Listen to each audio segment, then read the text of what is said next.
Welcome back, everybody. So they say an ounce of prevention's worth a pound of cure. All right, I'm going to do an addendum to last week's video on a section that was a little bit confusing.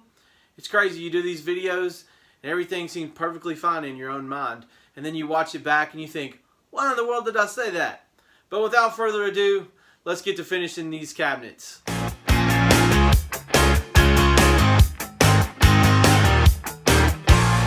Alright guys, so we're going to make provision for our pocket hole screws. And I like to have everything evenly spaced, so I've devised a little rig here.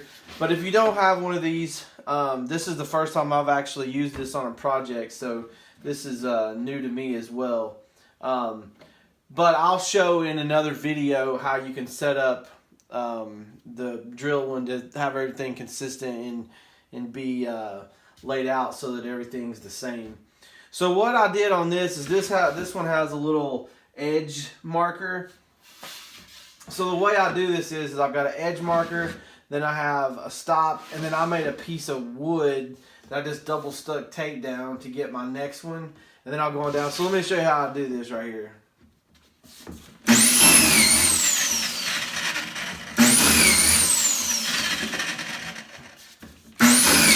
Go to that one, then you come over here and you go to this edge. Then you hit the stop again. And then you do your edge guide.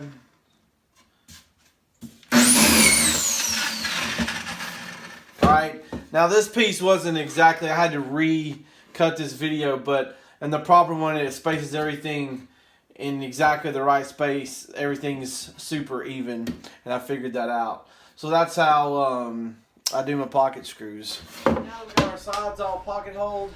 We got our base floor made for the cabinets. Now we need to take a look at making our stretchers for the fronts and the backs and the side piece stretchers as well. I like to make like a square on mine. So the front and back stretchers will be cut at 3.5, and then the side ones I cut at 3 inches.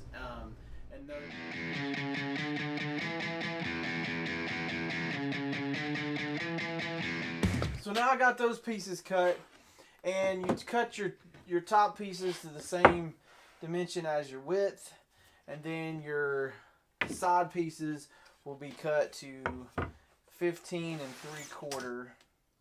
Yep.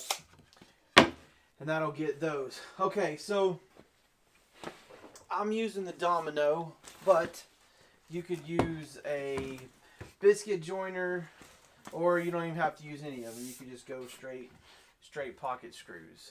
Alright, so the way I set mine up is I make a jig, and I'm only going to put 3 dominoes in this thing. I'm going to put one here, here, and dead in the center, okay? Now, so I don't have to use that stupid thing that sticks out and hangs out everywhere. I devised a different method to do this. Because what I do is I use this side of the fence. That's my first index point. My other one, I use the other side of the fence. And then I've made a little piece that I stick here to the side that I index straight to the side of my fence. So that would line up as well. And that'll give me my 3 attachment points for that. Alright, so let me do that. And the way I got this set up actually is with this, I don't have to move anything. Like everything is off. Alright, so let me knock these out, and then we'll look at how we do this panel. It's the same situation.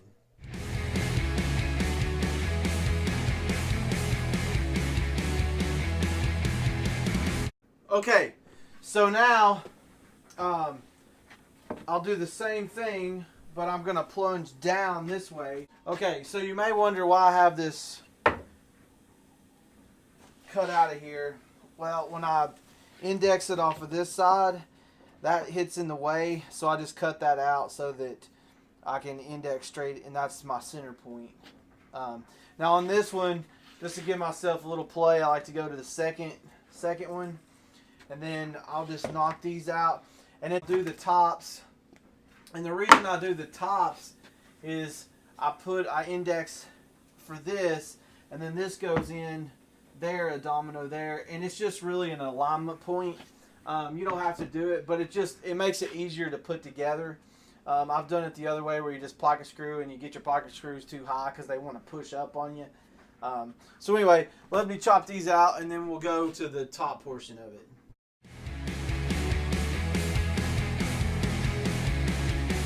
Okay, so now we're doing the stretchers. Now I went ahead and pocket hold those, and basically all that is just to hold it for the glue to dry. That's it. You could actually do what I'm going to do with just the pocket holes. So what's going to happen is basically I'm going to make a square like this where this goes together, and then that's your top portion. Okay, obviously this will be flipped over, so you could go ahead and just put it in your clamps and do it, but for alignment at the top so I get it dead flush, I'm going to domino this. Now this is a little bit confusing. So on this one right here, I'll index the fence off of this side, and when I flip it, it'll be off the other side, so that and I'll do it on, so my hole is there. Now when I flip it around, I have to index it off of this side so that it's in the same position. Alright, and so this makes sense. So what'll happen is once you get your domino in here, yeah, them suckers are tight. It will go right here, and it'll be dead flush with the back of that. And then I'll screw it in for the glue to dry, and same thing with the other side there. Alright, so this is my top portion, and then basically this will just go in here like this and fit right in. So I'm going to go ahead and put together the case, and we'll have ourselves a cabinet.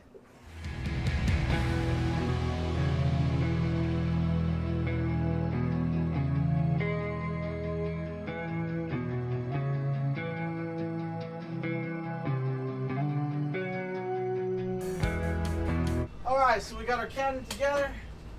No. Get the glue off. Now the only thing left to do is to put our back on.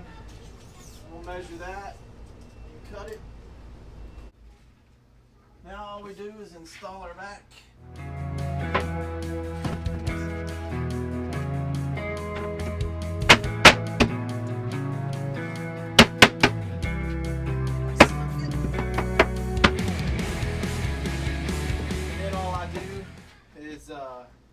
Across the top and the bottoms, I come in 1.5 inches, and then I'll do 10 inches, 10-inch centers from there.